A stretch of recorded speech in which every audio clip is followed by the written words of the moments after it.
Welcome to Blizzard Fire. We hope this video helps fire up your solution. You start by opening Sony Vegas Pro and creating a project that matches your footage. Frame rate and resolution matter. Once done, import the clip and drag it to the timeline on video track 1. Next, duplicate that clip to video track 2 so you can compare the original versus the inverted version and work non-destructively. Make sure the duplicated event is aligned exactly. This saves time and lets you toggle visibility to check results quickly, which is crucial before applying any effect. Now apply the effect. Open Event FX on the top event and choose Invert or the Channel Mixer plugin. Each method changes colors differently. If you pick Channel Mixer, swap channels or set outputs to negative values to control which colors invert and why that preserves luminance.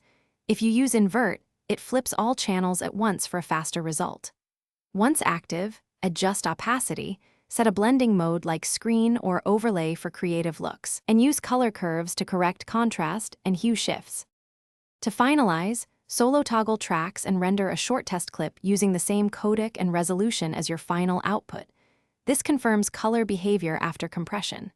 If you see banding or posterization, make sure you're working at higher bit depth or add light noise/denoise and subtle color curve smoothing. These steps reduce artifacts. If the invert looks wrong, check clip color space and GPU effects. Finally, save a project copy and export a preset so you can reproduce the same invert effect. Thanks for watching. If you found this helpful, don't forget to like and subscribe.